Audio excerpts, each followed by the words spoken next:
Livramento e ação de graças. Este será o título da nossa 11ª lição do segundo trimestre do ano de 2023 da classe de jovens.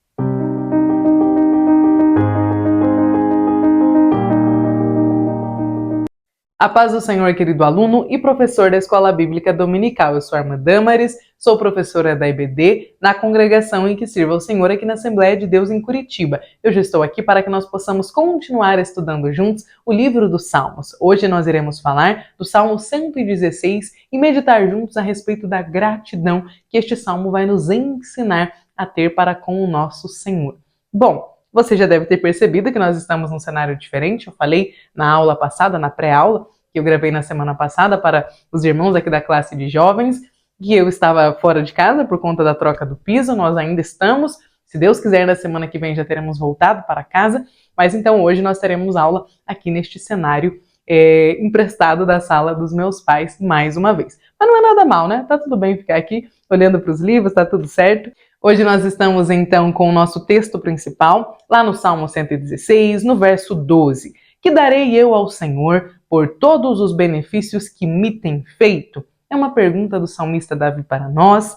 No resumo da lição, nós temos o seguinte: o exercício da virtude da gratidão é uma ação vertical para com Deus e, ao mesmo tempo, uma ação horizontal para com o nosso próximo. Como objetivos, nós temos os seguintes. Primeiro, precisamos mostrar aos nossos jovens a súplica da alma diante do iminente perigo. Segundo, compreender o poderoso livramento do Senhor. Terceiro, explicar a ação de graças como expressão do culto público.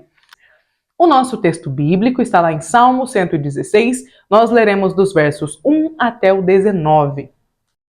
Amo ao Senhor porque Ele ouviu a minha voz e a minha súplica, porque inclinou para mim os seus ouvidos, portanto, invocá-lo-ei enquanto viver. Cordéis da morte me cercaram e angústias do inferno se apoderaram de mim. Encontrei aperto e tristeza. Então, invoquei o nome do Senhor, dizendo: Ó Senhor, livra a minha alma. Piedoso é o Senhor e justo. O nosso Deus tem misericórdia. O Senhor guarda aos simples. Estava abatido, mas Ele me livrou.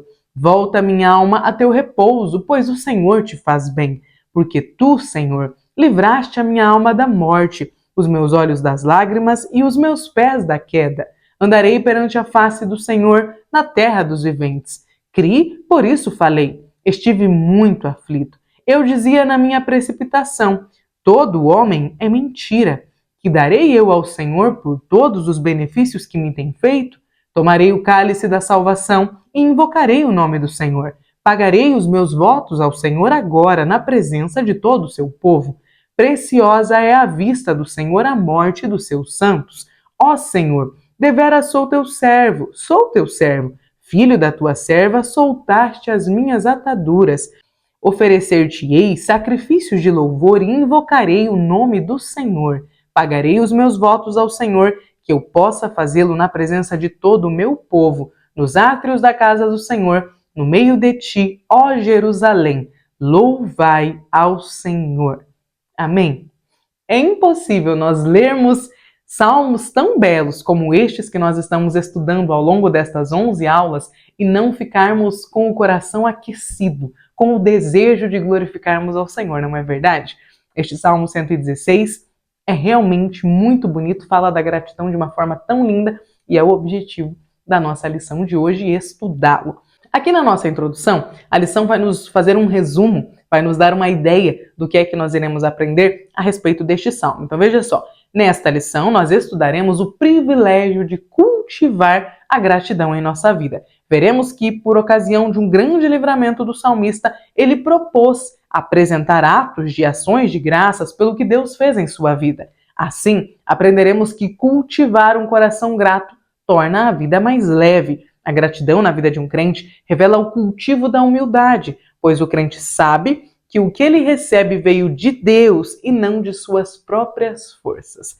Primeiro tópico, a súplica da alma diante do iminente perigo. O que é o Salmo 116? Esse salmo tem Davi como autor. Ele se encontra na categoria dos salmos de louvor ou ação de graça, que faz parte do 5º livro dos Salmos. No contexto mais específico dos judeus, o Salmo 16 está entre os denominados de Halel, que significa louvor, ou seja, o Salmo 113 até o 118. Esses salmos eram recitados, ou melhor, eram cantados sempre no encerramento da ceia pascal dos judeus. No Novo Testamento, os evangelistas Mateus e Marcos escreveram que por ocasião da última ceia de Jesus, nosso Senhor, e os apóstolos cantaram um hino. Está registrado lá em Mateus 26, no versículo 30.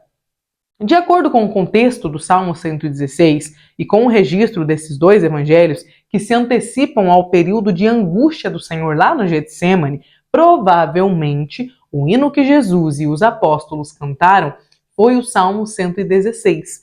Trata-se de um hino em que o salmista agradece a Deus pelo livramento de uma morte iminente. Ele invocou o nome do Senhor por ocasião de um momento sombrio e Deus o respondeu com livramento. Esse hino, portanto, é uma canção de gratidão ao Senhor, em que se estabelece um laço espiritual de quem possui algo, no caso Deus, e de quem precisa de algo, que aqui era, no caso, o salmista. Isso é gratidão. Deus livrou o salmista de uma morte iminente e por isso ele o ama e por isso ele está o agradecendo com estas palavras de louvor registradas de forma tão bela no Salmo 116. Então aqui, neste nosso primeiro subtópico, nós devemos apresentar para os nossos jovens o que é o Salmo 116.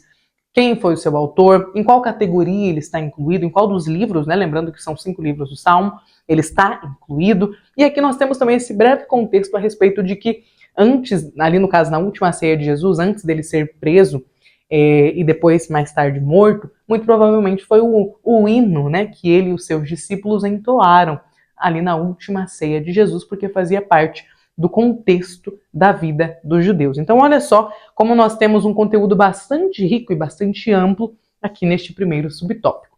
Segundo subtópico, cordéis de morte, angústias do inferno.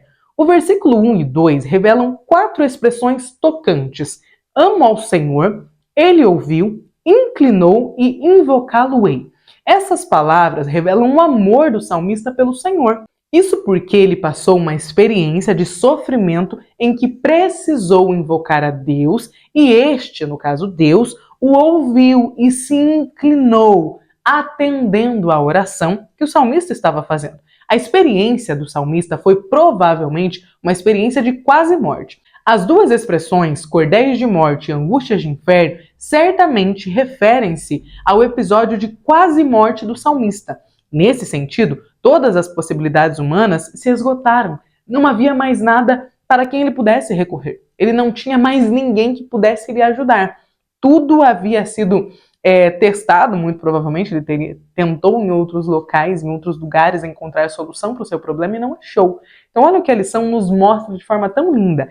Não havia nada do ponto de vista humano que o salmista pudesse fazer.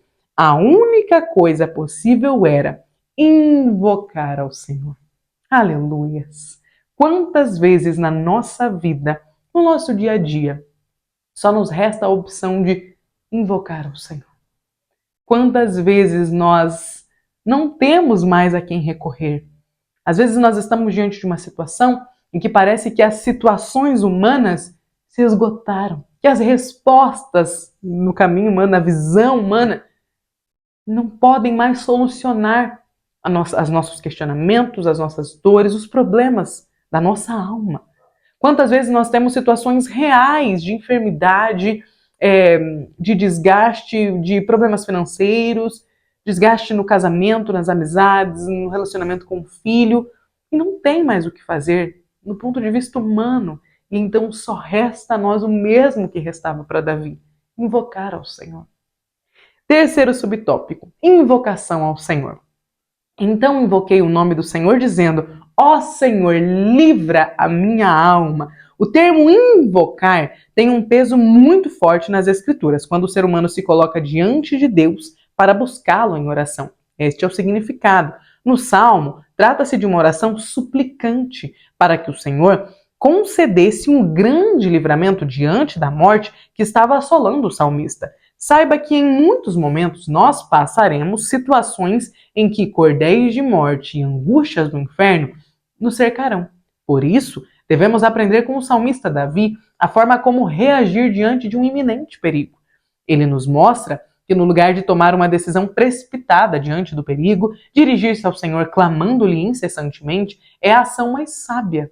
Não existe nada mais sábio do que clamar ao Senhor, do que pedir por misericórdia, do que se colocar diante da presença do Senhor e dizer: Senhor, livra a minha alma, assim como um dia Davi fez. Coloque tudo diante de Deus. Invoque ao Senhor. Você está passando por uma dificuldade? Existe uma situação de doença, de falta de dinheiro, de provisão? É isso que está acontecendo com você? Será que talvez você está com um relacionamento em crise, o casamento, o problema com o filho, com uma filha? Qual é a situação que te aflige, que tem tirado a paz do seu coração? O que será que tem afligido os nossos jovens? Será que é a dúvida de em qual faculdade eles vão passar? Será que é o medo de reprovar no vestibular, de não conseguir uma boa nota no Enem? Será que é o medo de não entrar numa faculdade por bolsa?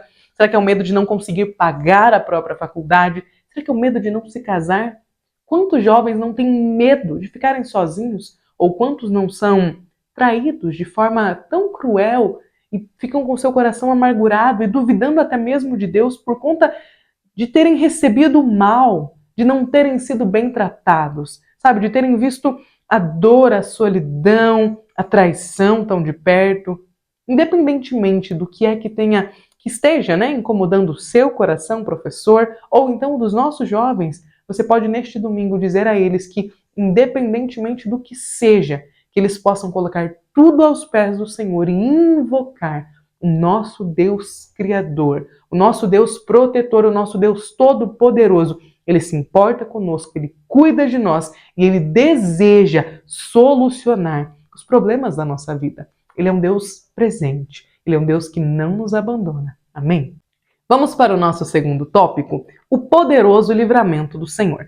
Piedoso, justo e misericordioso. Este é o título do nosso primeiro subtópico. Os versículos 5 e 6 revelam a natureza do caráter de Deus. As palavras que o descrevem são piedade, justiça e misericórdia. Deus jamais age de maneira contrária à sua natureza, ou seja, Ele não age de maneira ímpia, injusta e odiosa. No Novo Testamento, o apóstolo Paulo nos apresenta um Deus riquíssimo em misericórdia, que nos amou com um grande amor, mesmo nós sendo ainda pecadores, inimigos dele. Além disso, ele cuida dos simples e dos humildes. Por isso, o salmista diz à sua alma: volta, minha alma, ao teu repouso, pois o Senhor te faz bem. O salmista recebeu o bem do Senhor, o livramento de Deus. Nós também podemos receber, você crê? Segundo subtópico, a vida pertence a Deus. Nos versículos 8 a 11, o salmista afirma que o Senhor o livrou da morte. Veja que belo jogo de palavras, livrou os olhos das lágrimas e os pés da queda.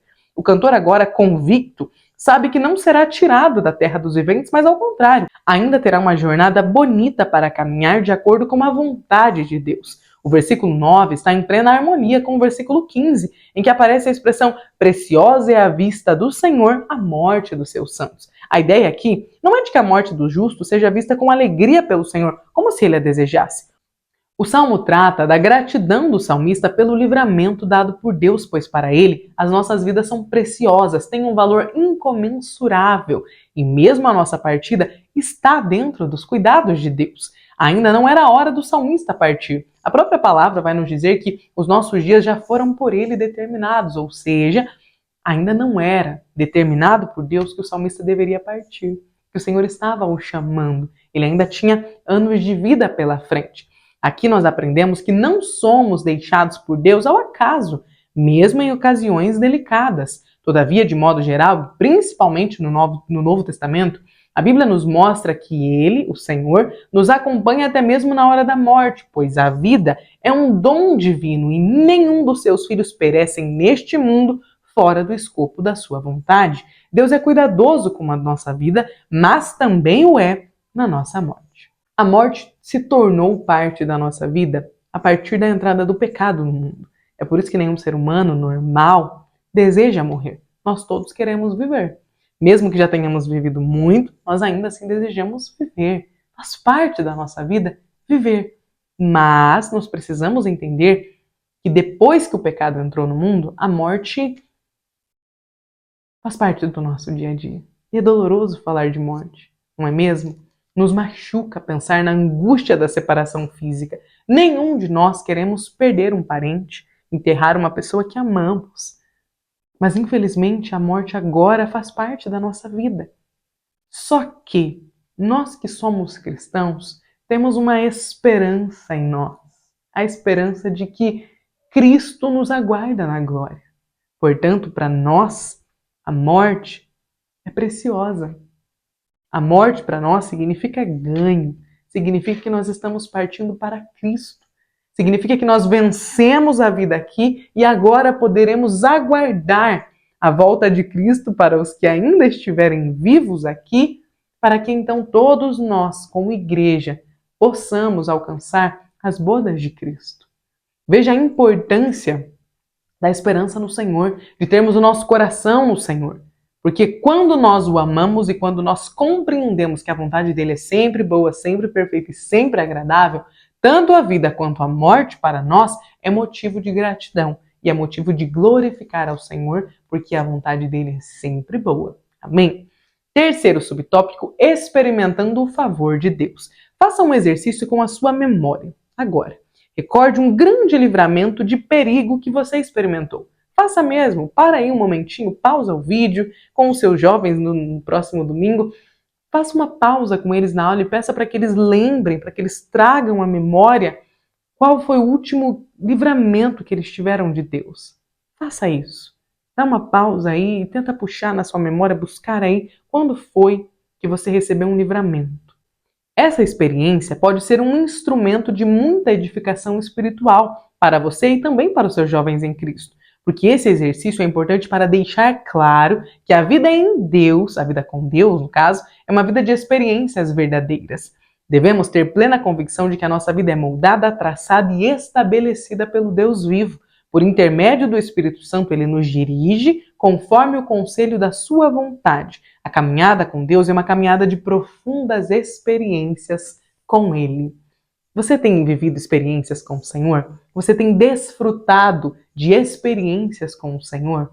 Qual foi o último livramento que ele te deu? Você consegue trazê-lo à sua memória e agradecer ao Senhor por ele? A gratidão precisa ser uma prática na nossa vida. E só será uma prática quando nós começarmos a dar valor para os pequenos milagres, para os pequenos livramentos, pequenos que eu digo, porque às vezes a gente fala, nossa, era para eu sair num horário de casa, eu saí em outro e teve um acidente. E às vezes a gente fala, foi um pequeno porque eu nem vi esse livramento. Mas todos os livramentos que o Senhor nos dá são milagrosos, são sobrenaturais e são maravilhosos, porque é Ele quem determina quantos dias nós iremos viver e de que forma nós iremos viver. Vamos para o nosso terceiro tópico, ação de graças como expressão no culto público. Primeiro subtópico, a virtude da gratidão. Diante do livramento do cantor, surge a pergunta, o que darei eu ao Senhor? Os benefícios são imensos, os favores de Deus são muitos. Então o salmista responde, tomarei o cálice da salvação, pagarei meus votos, oferecerei sacrifícios de louvores e invocarei o nome do Senhor. Todas essas atitudes do salmista têm a ver com o exercício da gratidão na adoração pública em Israel, ou seja, no templo, em que o salmista erguerá o cálice da salvação, um costume judaico de acordo com a lei, por causa do que Deus fez. Ali ele pagará os seus votos e as suas ofertas. Assim, cultivar a virtude da gratidão é também ativar na memória as lembranças das bênçãos de Deus, pois jamais podemos esquecer o que Ele fez. E à medida que somos gratos a Deus, somos também gratos ao nosso próximo, pois na maioria das vezes o Senhor usa o próximo como instrumento de livramento para a nossa vida. Nesse caso, a relação de gratidão ela é tanto vertical para com Deus, quanto horizontal para com o nosso próximo. Segundo subtópico, culto público, um ambiente de gratidão. O culto é um ato de encontro entre Deus e o seu povo. Quando nós prestamos culto a Deus, o fazemos de maneira em que o Senhor venha receber o que levamos, isto é, a nossa própria vida. Nesse contexto, o culto público é o espaço adequado para oferecermos a Deus a nossa ação de graça. Oferecer um culto de ação de graças por uma bênção recebida ainda é um exercício piedoso e gratificante para quem oferece e também para quem participa. É a oportunidade que Deus dá ao seu povo para praticar a virtude da gratidão. Por isso, celebre a Deus em sua igreja local, por exemplo, pela bênção de passar em um vestibular ou pelo ingresso em uma instituição para se desenvolver profissionalmente, ou também pela cura de uma enfermidade, pelas bênçãos espirituais como a salvação de um ente querido, o batismo no Espírito Santo, enfim. As razões para agradecer ao Pai são inúmeras. Deus se alegra com as nossas vitórias. E ora, a sua vitória também pode ser um estímulo encorajador para outros jovens que podem ser animados por meio do seu exemplo. Louve a Deus com ações de graças, pois Ele é digno da nossa gratidão. Você pode agradecer a Deus? Assim como o salmista, você pode perguntar hoje: que darei eu ao Senhor por todos os benefícios que Ele me tem feito? Faça votos como o salmista e também diga: eu pagarei os meus votos, eu pagarei as minhas ofertas diante do templo, diante da minha congregação. Porque assim como eles me viram na dificuldade, no momento de sofrimento, eu quero compartilhar com os meus irmãos um momento de alegria, um momento em que o Senhor me abençoou, me concedeu a vitória de tirar a carteira, por exemplo. Quantos já às vezes vão tentar fazer ali para a prova, né, o exame para tirar a carteira e reprovam 1, 2, 3, 4 vezes. E quando consegue uma vitória, um momento de celebração, e às vezes a gente se esquece de contar na igreja, de trazer o nosso testemunho. Lembra quando nós tínhamos cultos de testemunho? Lembra quando era normal que um irmão, que uma irmã se levantasse no culto e fosse até o microfone, até o púlpito, pegasse o microfone para testemunhar? Por que foi que nós paramos de testemunhar? O Senhor não parou de nos abençoar. Eu posso dizer por mim, o Senhor não parou de me abençoar, mas fui eu que parei de testemunhar no culto público o que o Senhor tem feito por mim. Quando o Senhor deseja que eu conte para animar a fé do meu irmão que ainda está passando pela prova, pelo momento de dificuldade. Então é importante que a gente, mais do que cultivar a gratidão em nós, nas nossas orações, nos nossos momentos falando com Deus, também é importante que nós possamos compartilhar a gratidão que estamos sentindo pelas bênçãos que recebemos de Deus, porque dessa forma o Senhor, o nome dele é glorificado e o Senhor pode usar o nosso testemunho, a nossa vida, para abençoar, para edificar a vida dos nossos irmãos. Amém? Professor, eu desejo que o Senhor te abençoe grandemente nesta aula e que você possa, quem sabe, reservar algum relato de livramento que o Senhor te deu e compartilhar com os seus jovens. Assim, vocês podem ter um momento de compartilhar testemunhos ao final ou ao início, enfim, sinta-se à vontade do período, do momento de estudo da lição de número 11. Amém? Deus abençoe, muito obrigada por ter chegado até aqui e até a próxima aula.